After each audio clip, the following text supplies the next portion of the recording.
Sprint brings you an inside look at what's happening now inside the NASCAR Sprint Cup Series.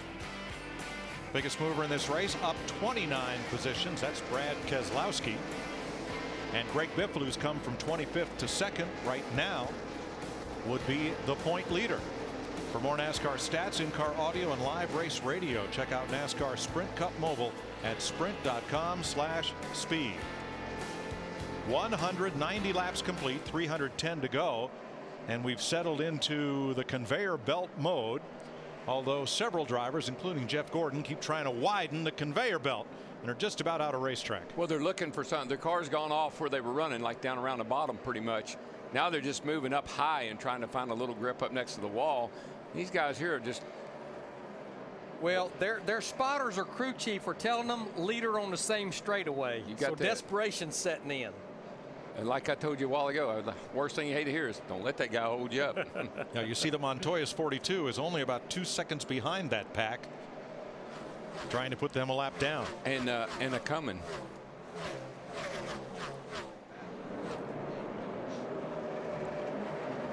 Been watching this battle right here with Jimmy Johnson and Keselowski McMurray. Again, it just seems like Jimmy Johnson, like his teammate Jeff Gordon, just not good on the long run. These guys are going at it pretty hard as we're approaching lap 200. Earlier we said David Rudiman had dropped a cylinder and they're done for the day. They're in the garage. Joining Eric Almirola, Clint Boyer with engine failure, Michael Waltrip, Dave Blaney, and Joe Nemechek. The car is out of the race. Larry, guy, I've just been kind of watching quietly, as you say, work his way up to the front is that 5 car of Mark Martin. He's sitting there in 3rd place and he's clicking off some pretty sporty lap times right now. Look at this, Greg Biffle, a 16 car. I think Montoya saw early in the race. This is something we would have never seen Montoya do the first 2 years. Biffle caught him. It's like, you know what? I'm not going to fight the issue because that green car, that 5 car, Mark Martin's getting bigger and bigger. Yeah, Mark's there. And I think the other thing, Larry, is these guys are well aware of abusing that right front tire. And if you got to drive the car a little harder than you think you need to right now, you might just use your head and back off a little bit. Montoya's had 6 races here. His best finish was 9th in this race 1 year ago. And to your point, Darrell, remember Montoya said something about the right front tire on the radio just about 20 laps ago when he took the lead. You can feel, you know, you can't always feel the right rear going away, but you can feel that old right front going away.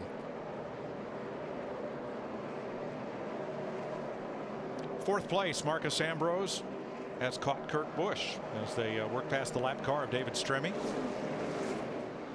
You know, Darrell, we were talking about this in our practice show the other day. Marcos Ambrose, his forte is road racing. Well, even though this track has the banking of a speedway, what do you have to do here that's like a road course? It's really back off early. If you can learn it, and it takes so much discipline because there's all that banking. You go down that short straightaway, you barrel it off in that corner, and you say, car won't turn, car won't turn. Back off early, get the front end set, and then gas hard off the corner. That's how you pass people. Now these two are racing side by side, but they're about to catch 3rd place Mark Martin.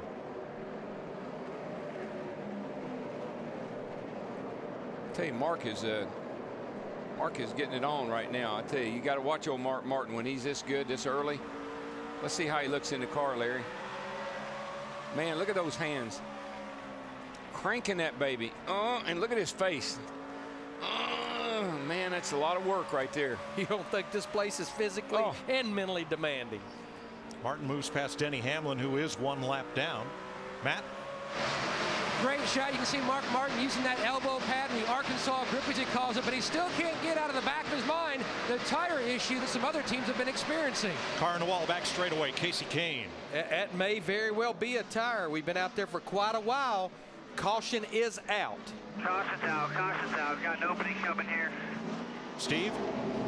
And Mike Casey Kane has been complaining about his brakes vibrating horribly since about lap 100. He also said moments ago he was concerned about that camber and that right front tire. Might not be in the brakes, it may be the tires. You get a little chunk out of your tire, it'll vibrate. Here comes the number 9 in from the right side of your screen. I don't think he ever hits the wall. I think he gets mighty close. Boy, he did, but you could see that thing just take off right there in the middle of the corner.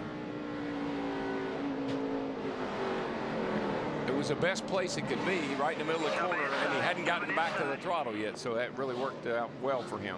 Inside, still a lot of them coming here, bud. A lot of them coming.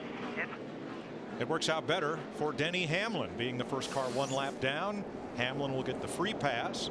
Pit road's open. Steve. Mike, for the second consecutive pit stop, no adjustments for the 16 of Greg Biffle. Loves his car the way it is right now. 4 tires for the Biff. With David Ruderman out of the race now, Kurt Busch has an easy in as well as an easy out. He's described the behavior of the car to Steve Addington, his crew chief, and told him, do whatever you think. And Addington called for a change in the back. Matt. Mark Martin's car is great on the first part of the run, but then it goes to the tight side. They're going to make a chassis adjustment and an air pressure adjustment. Mark is concerned once that car goes tight just how much he's abusing that right front. No chassis adjustments needed for Juan Montoya. His car is good. They were just worried about having him a little too tight in the center, and you heard him talk about protecting that right front. They needed it. There is a little bit of cord showing. I see the right front coming off. The crew looking at it now, but his car is good. And Montoya first off pit road ahead of Greg Biffle. I think pit selection is what did that. He's pitting right down near the exit of pit road, barely nips Biffle off the end of it. That's a happy group trying to help Montoya win his first NASCAR oval track race. NASCAR Sprint Cup Racing on Fox, presented by GoDaddy.com, is sponsored by Sprint, proud sponsor of the NASCAR Sprint Cup Series. Getting ready for the restart, 291 laps to go. Juan Montoya outside of Greg Biffle, 291 to go, 209 complete. And Montoya, whose best short track finish in 18 races, third at Martinsville last October, brings him down for the restart.